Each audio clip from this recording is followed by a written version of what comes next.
Hello friends I made this for. My name is Lauren and today is Yule, or the winter solstice, whatever you like to call it or look at it. It is our initiator into the next season. The initiator being Capricorn, the cardinal earth sign, and today is the darkest day of the year. It is that time where we start to really transition into the collective conscious that is winter. And I love this season because as a Capricorn, it is my season. So I get to be happy about it. Yay! Today we are going to be talking astrology and tarot as we usually do. But I wanted to start today with a little disclaimer because tarot is very personal, astrology is very personal, and I think it's important to just put out that little reminder that not everything I say might resonate with you, nor should it. Your relationship to these cards is super important. Your experiences with them will shape your take on them. So not everything I say is absolute truth, but just my truth. So I'm expressing it in that way to you. And just want to remind myself that because what I think about these cards is based on my own takeaways from these cards, my own study of these cards based on whatever books I read, my experience from these cards, or teachers that I've had in my life. So with that said, let's dive into the card of Capricorn season. Actually, before I do that, I want to talk about the kind of points about Capricorn season. So like I said, this is cardinal earth. This is our initiator of this season. The complement or opposite to Capricorn is Cancer. So we had the initiator of summer, that was Cancer and the summer solstice earlier this year.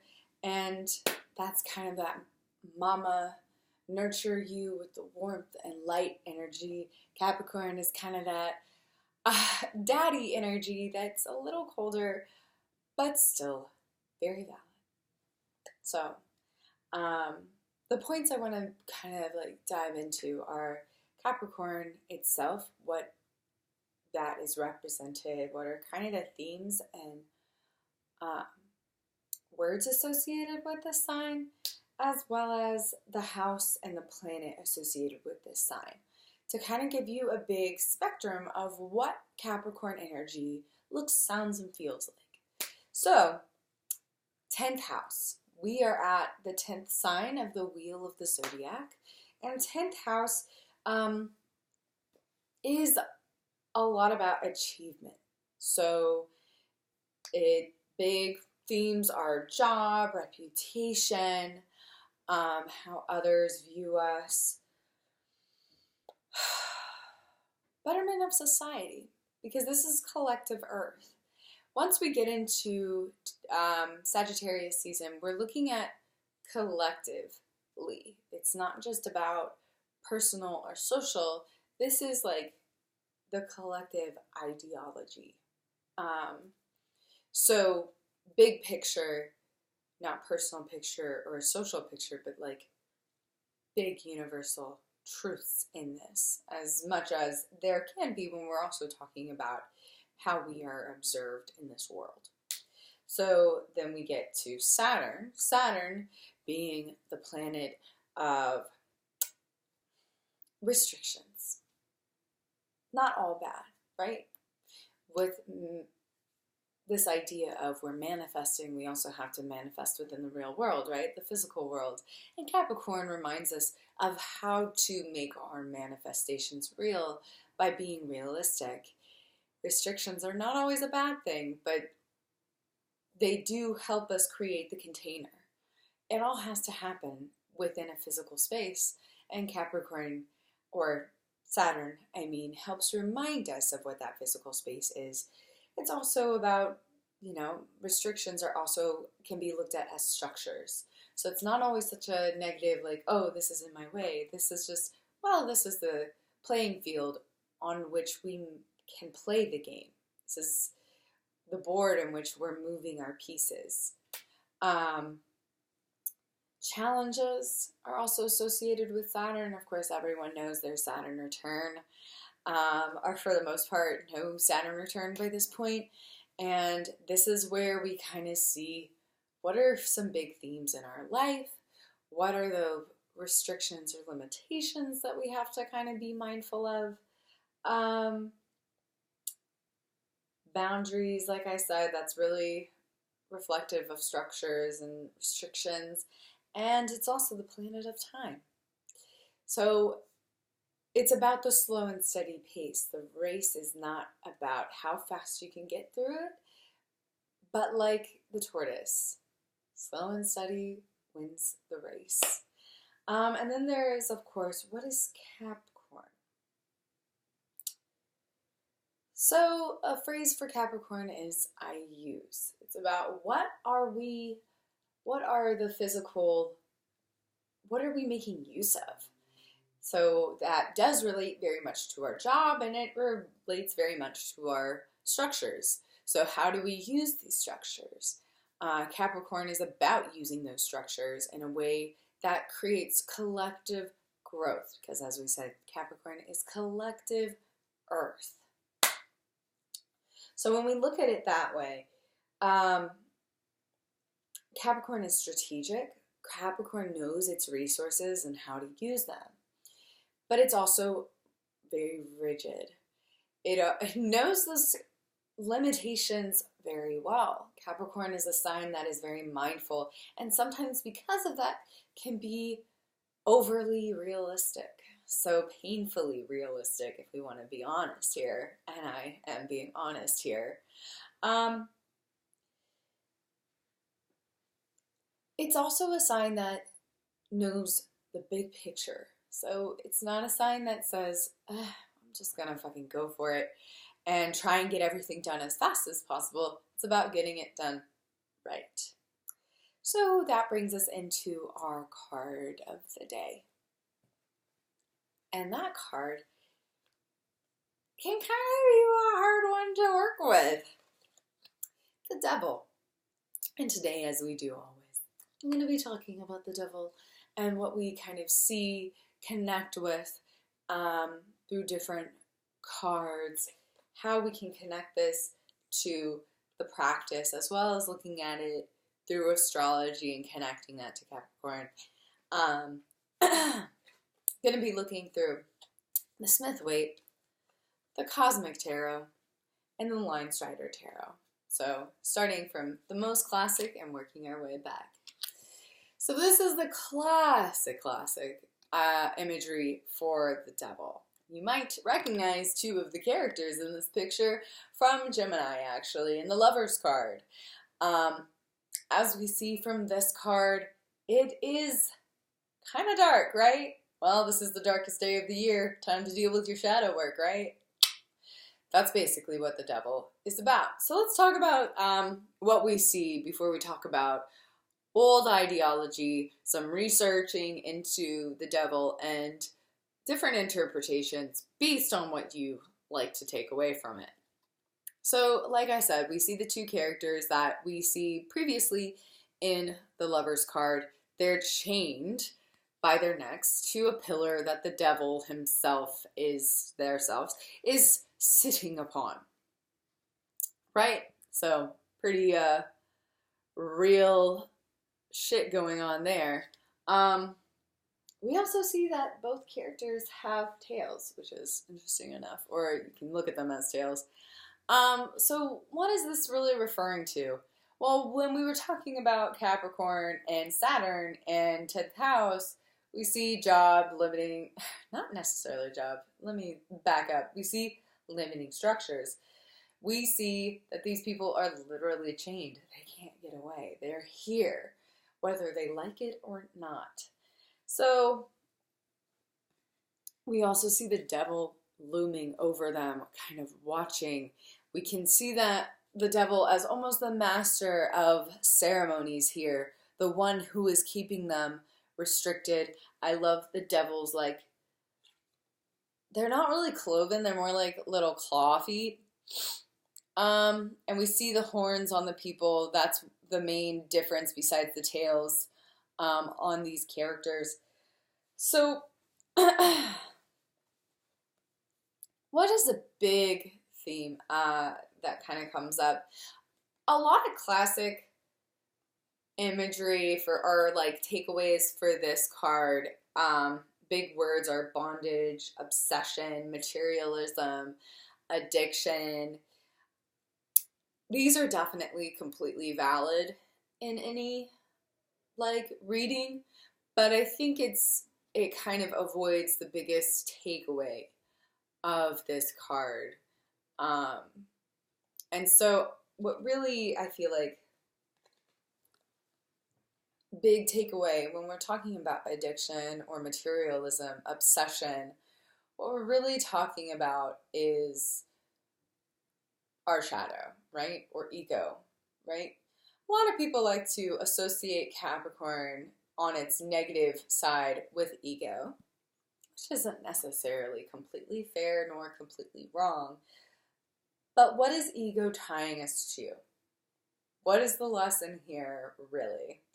And let's get into that by kind of reflecting on the next card. And these are all very similar. We're definitely going to see a very big theme here right away. And here is the Devil card within the Cosmic Tarot.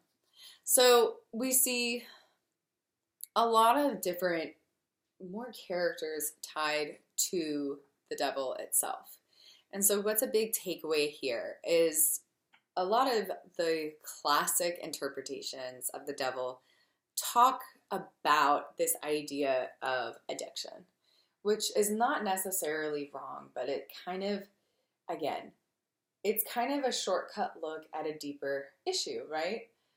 Addiction is an underlying thing. It's not just a chemical imbalance. It's not just an obsession. We're talking about what really gets us into this place of addiction. So the Devil here, we see a lot of people being tied. They almost look like they're really into it, unlike our two friends before. This idea of seduction, sexual, exploitive feeling, like these people are wrapped up in their own lustful desires, which is an interesting take, but I think really goes back to this idea of materialism, addiction, almost like living a lavish world of earthly delights.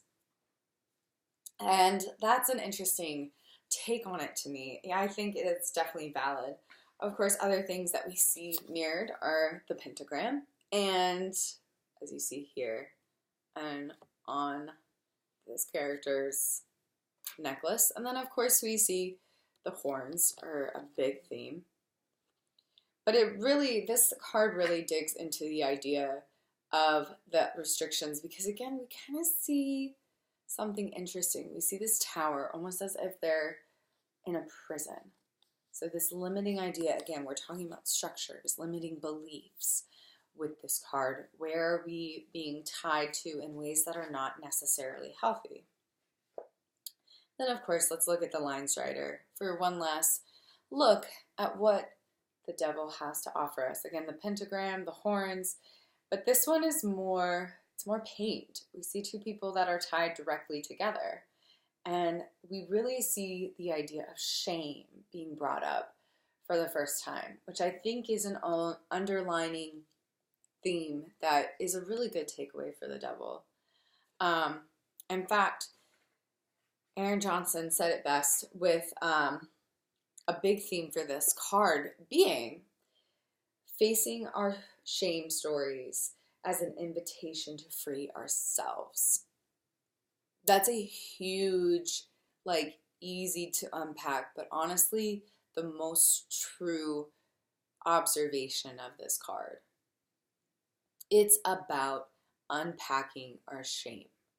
Because when we're talking about obsession, materialism, or indulgence, there's really this theme of shame that comes up for us. There's, well, you shouldn't feel that good, right? You shouldn't do this or that. This idea of like, what structures are in place that limit us? Or where are we keeping our shame stories that are not serving us? So this idea of addiction and obsession are not exactly wrong, but I think they avoid the underlying story, the underlying invitation, which is where are our limiting beliefs around shame? Where are limiting beliefs that create our ties to unhealthy cycles, unhealthy people? And that's another big theme, is like, is the job that you're in limiting you and not healthy? Is your relationship with someone limiting you and unhealthy? Is your ties to a certain substance limiting you or unhealthy? These are kind of like big takeaways, but ultimately what keeps us tied to these things most of the time is fear and shame. These are the ultimate structures of what keep us held together in places where we're not happy or comfortable. And even this idea of indulgence is trying to escape, this idea of escapism, because we're not ready to deal with our shadows, which is a big theme with the shortest day, this darkest day of the year, is we're dealing with shadows. This is literally shadow work. So those are the big themes. And so how can we kind of connect this back to Capricorn? Because this is Capricorn's card and tarot. So how do we kind of like bring it back and connect it? So some things to ask, especially for this Yule, because we are in a space of kind of connecting with our families, connecting with these shadows, these aspects that come up to remind us and teach us, right? The devil is a teacher. The devil is not here as like this ominous evil. You know, the devil, Lucifer, originally fell from God's grace, if we're looking at the Christian telling of the story, because he just didn't want to play by the rules. He had his own structures in place. He's like, no, I'm super good. I don't want to be below human beings. They're trash. Like, and this fall from grace can sometimes be when we give our own opinions on things, you know, when we decide to go against the grain, be the black sheep, and do whatever the fuck we want. So how do we kind of like tie this back to Capricorn? Well, of course, number one question with this card and this transition is to start reflecting on, one, what are my limiting structures? What am I tied to? And that doesn't always have to be like a physical thing. It can be a mental thing. What ideas of self are super limiting me right now? What ideas are really the devil within my own heart in this way of like, I believe this about myself because of this and that reason, and that therefore I can't move past this one thing, right? So another one is, what obsessions are getting in the way of my goals? So what am I really obsessing over that is not, that's stopping me from really going for a big goal of mine? Like, where am I reflecting on that, and where do I need to really reel that in? Because it's not really me, it's an idea of me, right? Because Capricorn is about, let's get this bread, family. So what am I doing that's that's obstructing me? Like, what is my ideal of self that's not really about me? It's about others' opinions of me. Because that can be a huge limiting structure, right? It's not how we see ourselves, but how others see ourselves. How is my view of myself and others limiting? So how are my views of others limiting me because I'm not making space? I'm not being open to that. What is the lesson on the long climb? You know, what is the, like, when I'm in, because this can represent a blockage, right? This is a block. This is an invitation to reflect on a shadow. This is an invitation to reflect on a blockage that's not serving. So what is the takeaway on the big climb? Because life is a climb. And so if we're experiencing the devil, if we're pulling the devil, if we're really like tapping into what this card has to teach us, a big thing is, okay, this block is here to teach me. This block is here to help me understand myself. So what does that mean? What does that look, sound, and feel like? Because, you know, a good thing to do right about now might be to make a vision board. What's my dreams? What's my, like, the new year is coming, and it's going to be coming in with that Capricorn energy. So how are we bringing it all together and saying, I can't deal with you, devil. I'm not putting up with this as a block in my structure, in my life. So those are some of my personal takes. Like I said, personal takes on this card. As you prepare for Yule, maybe pull this card out and reflect on it a little bit, because it is Capricorn season. And just kind of journey with it, ask it what it is here to teach, what for you specifically might be good themes to dive into. Make sure to definitely journal today and start that process. Pull some cards, meditate. It is the darkest day, so it's a good day to sit with our shadows and just hold them for a second. Hold space with them for a second. They're not necessarily the devils. They're here to teach us. And any restrictions are really self-imposed. If we just turn around and take off those chains, we can free ourselves. It's not always easy work, but it definitely is possible. And Capricorn is here to remind us of how to integrate that medicine, how to integrate, you know, what are we really striving for? What are we really here for? A big thing that I've been reflecting on is purpose. And honestly, Capricorn is here to remind us that purpose is about the long haul. It's not about the let's get there as fast as possible. It's about how can we get there the right way. So, happy Yule again. Happy Christmas or whatever you might celebrate. I don't know. Hopefully I'll be back again to talk about Saturn in the major arcana. And yeah, season's greetings, family. Bye.